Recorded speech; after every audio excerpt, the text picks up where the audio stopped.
Hey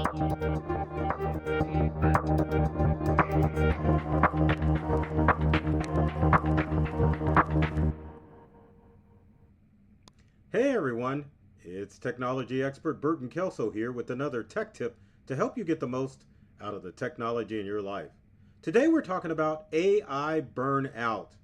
That's right, I know many of you that are watching this video or dealing with AI either at home or in the workspace, you're probably tired of hearing about AI.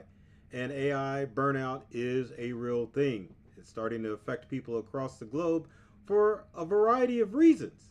But before we dive into those reasons, I want you to make sure that you comment, like, and share this video if you want to be able to keep up with tech tip videos that are geared towards everyday people. Now, AI burnout it's everywhere because there, and I'm as guilty, are a slew of people that are pushing out that AI is the next best thing to sliced bread. And that may be the case, but we're overwhelmed with it. And the challenge is AI was just tossed into our laps. And there's really no clear rule book of how AI works. So in this video, I'm here to help you get over AI burnout by bringing you down to earth and helping you understand what role AI plays in your life, if any. Because the last thing that I want is for you to be sitting around like this poor fellow and just staring at your computer screen burned out because you are told that you have to jump on the AI bandwagon like your life depends on it. So let's take a look at these steps and see what you need to do in order to burn, or I almost said to burn out, in order to avoid AI burnout. Let's take a look at these steps. So tip number one is you need to define your purpose when it comes to AI. Now, defining your purpose means, are you going to really sit down and utilize AI, and is AI going to make an impact in your business? Now, we have to take a step back and talk about all the different forms of AI. And AI burnout is generally from generative AI or pre-trained transformer AIs or GPTs, where you are creating the content. But AI is just about in everything that you currently use right now, whether it be social media, streaming TV, and streaming music. Now, those forms of AI really shouldn't burn you out because the algorithm is already in control. But when it comes to generative AI and you in the creative process, you have to take a step back to find out if AI is really going to play a huge role in your business. Again, generative AI tools like ChatGPT, Microsoft Copilot, Google Gemini, Grok, and Meta AI. Do those tools really play a big part in your business, and how involved do you need to be with them? I think one of the things that you have to take a look at when you are defining your purpose is how technically adept are you? And a lot of instances, it may be better to just hire someone to do the heavy lifting when it comes to AI, rather than as an individual or even a small business thinking that you need to embrace another tool for your business. My next tip is to make sure that you are filtering out the noise. There are a ton of AI tools out there, and you really have to filter out the noise and don't be guilty of FOMO, which is fear of missing out. It's almost like, what was the first technology device that you gravitated to? Were you an Apple user? Were you a Windows user? Sometimes when we have FOMO, we always hear that word when it is associated with technology, that this is easier. Well, all generative AI tools work the same way. They use prompts, they have different features, but you have to look at the tools that have features that cater towards you. Maybe you're a chat GPT cheer, sorry. Maybe you in your business uses Microsoft and you should stick with Copilot. Maybe your business uses Gemini. Maybe you are a Twitterer or an Xer and you like Grok, same thing with Facebooker. Maybe you should use Meta AI. But filter the noise out. Don't get caught up in trying to catch up with the next best thing that you are worried about that you're missing on the next hot AI tool out there.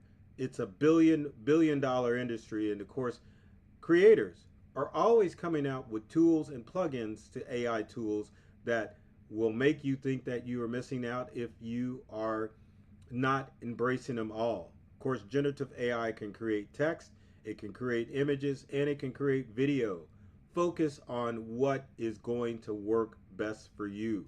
For me, it's a mix of video, images, and text and ideas. So I have to concentrate on them all, but I do it all in baby steps, which is the important thing when it comes to utilizing AI and not becoming a victim of burnout.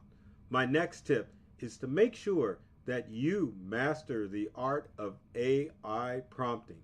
AI prompts are basically the heart of AI. If you can understand how to prompt, you're going to get the most from AI. But there is a school of thought when it comes to AI prompting, and part of that is that a year ago, if you were doing short prompts, you were doing prompting wrong.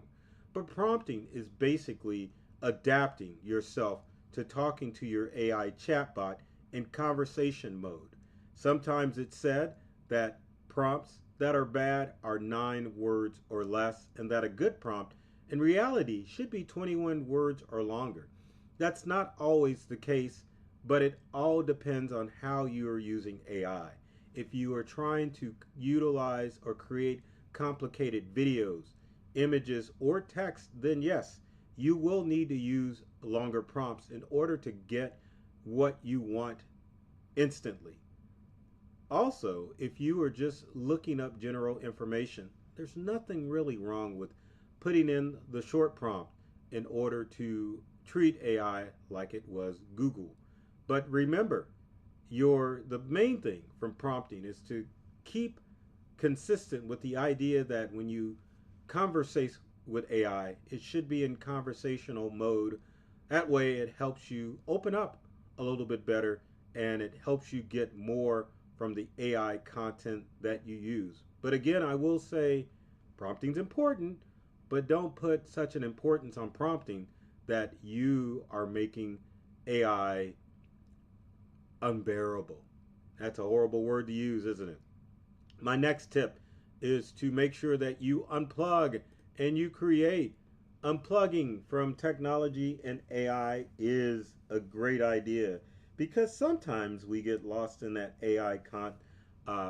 content that we just get flustered that we don't get what we want from AI. So sometimes it's good to unplug, and unplug doesn't necessarily mean that you're running off into nature like Adam and Eve and not touching any form of technology. Unplugging means that you're taking a step back and you are allowing your own brain and your own intellectual property to come up with ideas to help you create what it is that you want. One of the things that you might want to consider unplugging from AI is the fact that you probably should utilize, even though this is kind of going back a step, utilize some different AI tool in order to get what you want. Sometimes we're caught in a chat GPT wagon, or not wagon. Why did I say wagon? Bubble is the word that I was looking for. And getting caught in not only a chat GPT bubble, but a bubble of any AI tool, meaning that you're stuck with just that AI tool, then you aren't able to think outside the box, or bubble in this case, and utilize other AI tools to help you accomplish your goals. So be flexible, unplug, evolve, and create. My next tip is to remember that AI should be used as an assistant, not a crutch. Your AI tool should not be a crutch, meaning that you should not rely on AI all the time. And that was supposed to rhyme, and I don't know if it did, but hey, at least I tried, right? So anyway, AI is not a crutch. It is an assistant, and you need to make sure that you keep using AI in order to make sure that it is helping lay down that foundation of what you want to create. When you approach AI from the aspect that you're just trying to get the creative juices flowing and get started, then it helps lessen that burnout because you're just not churning and poking ideas in the AI, which is stressing you out. Now, my final tip is to make sure that you are keeping your core skills safe. And core skills meaning that what is it that you do that you excel at? For me, it would be technology. So for me to always go to AI to look to solve computer issues or to come up with tips, that is going to be, well, it will be nice, but at the same time, you really have to keep your core skill set sharp because you don't want to rely so much on AI that you will die. I just said that in order to make it rhyme, but yeah, you keep your core skill set because again, AI shouldn't be a crutch. It's a tool to help you get the most out of everything that you do. So with that said, I hope that's given you some ideas in order to help prevent AI burnout because AI is important, but it's not that serious that you need to burn yourself out by just thinking you need to use it because if you take a step back, you may not need to utilize AI at all. But understand that there are some changes coming, whereas we'll say Google search, for example, is going to adopt AI principles. But that doesn't necessarily mean that you've got to burn yourself out to learn that. So if you've got comments or questions, leave them in the comment section below.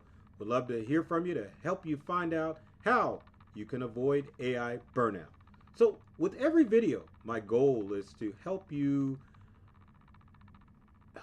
open up. I was going to say something else, but help you open up to a whole new world of ideas. Man, I'm getting ahead of myself in this video. I'm trying to end it. But let's start over again with this video. My goal is to open you up to a whole new world of ideas and experience to help you get most from the technology you use in your life. I love technology. I've read all the manuals and I'm serious about making technology fun, safe, and easy to use for everyone. So take care of yourself and do many things to make you smile. And thanks for watching. Now here comes that outro video along with the ending title slide. I got ahead of myself.